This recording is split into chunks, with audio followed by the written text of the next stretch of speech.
What's up, everyone? Thank you for tuning in. Lift journal entry, not sure, lost count, having too much fun. And I have to start off by saying I try to do this once a week, usually every 2 weeks, but I had some computer issues. My screen went crazy, so I had to grab a new computer in order to edit.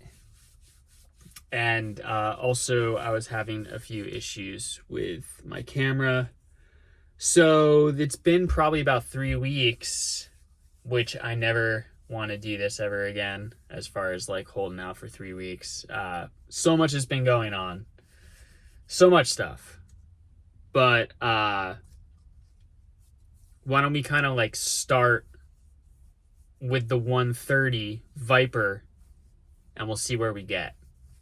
So I got the 130 Vyper with the idea of obviously kind of filling that gap of bigger waves with more power, something where the Progression 140 might actually kind of fall off a little bit.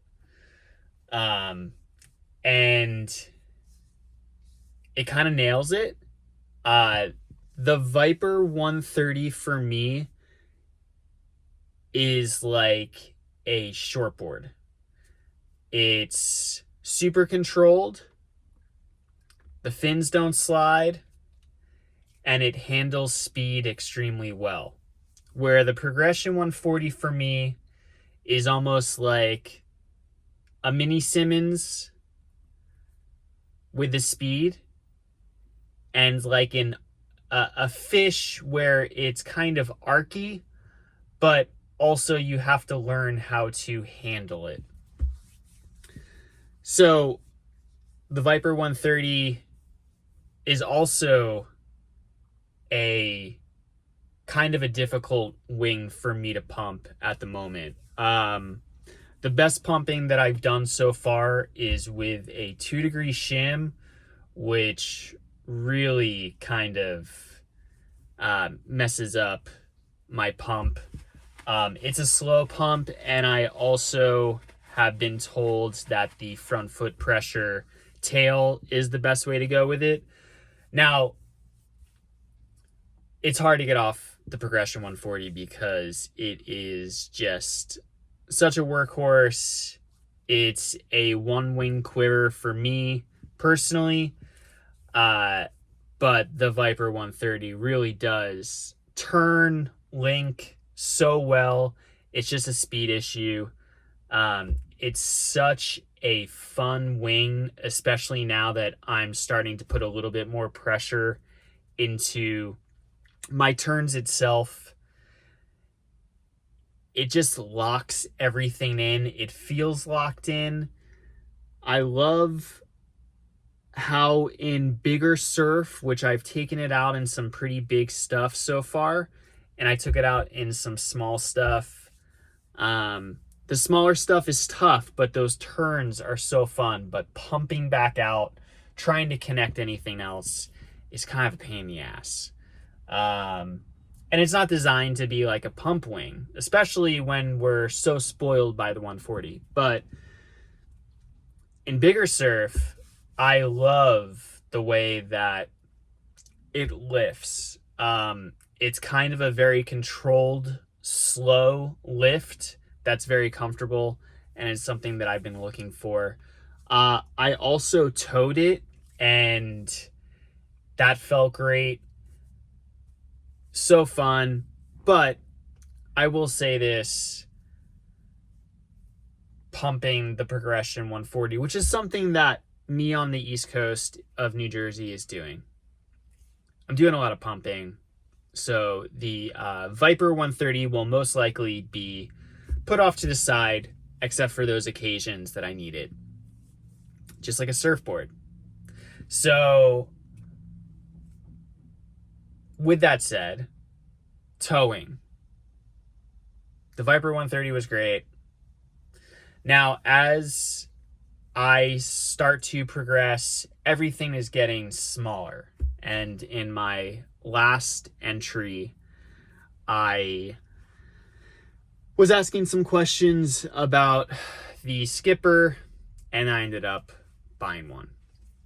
So, what is the big difference between the skipper and the Amundson Firebolt V2? And what we're really talking about is wide points. We're talking about wide points, and we're talking about a wide, skinnier board, skipper, and a narrower, thicker board. And that's the Firebolt V2. Now, the Firebolt V2 for me feels amazing once it is up. Feels great. I love it. But the skipper, since it has the wide point placed a little bit more further up, it takes off on waves way easier for me. Now, I'm a little older. I'm 41.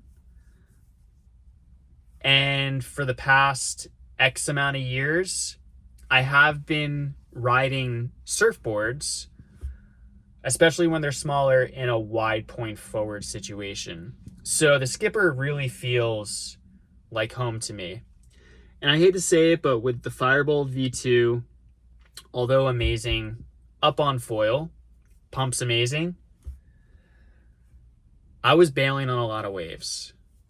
And personally, for me, I would rather feel more comfortable and get more chips and learn how to work a little bit harder with the actual foil once I'm up. And I don't know what I like more.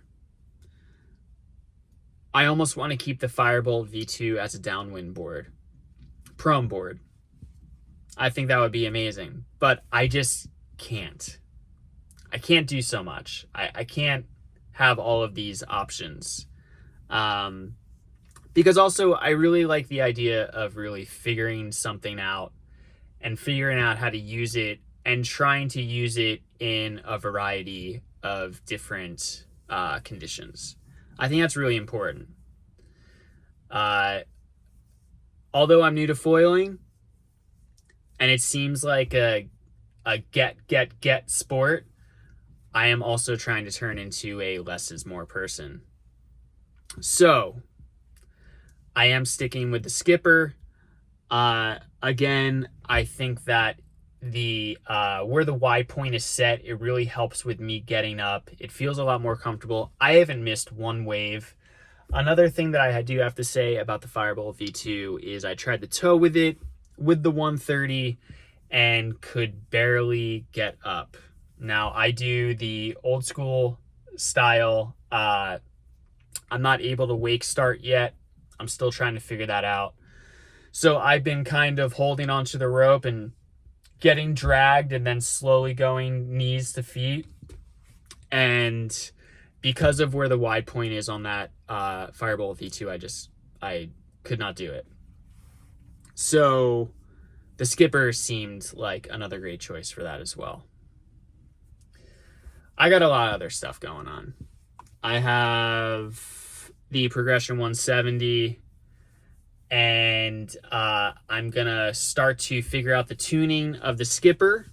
It's got some interesting things going on with it, so I am messing around with base plate shims, stuff like that, and I think it's kind of necessary for it. But I'm gonna figure that all out in the next episode. I hope you guys are doing great. I hope you're getting on foil a whole bunch. The East Coast is starting to slowly get small again. Wind will hopefully be up soon, so I can get into the wind side of things. Unfortunately, the person that well, not unfortunately for them, he has been on a downwind foil voyage in a certain place and been having a blast.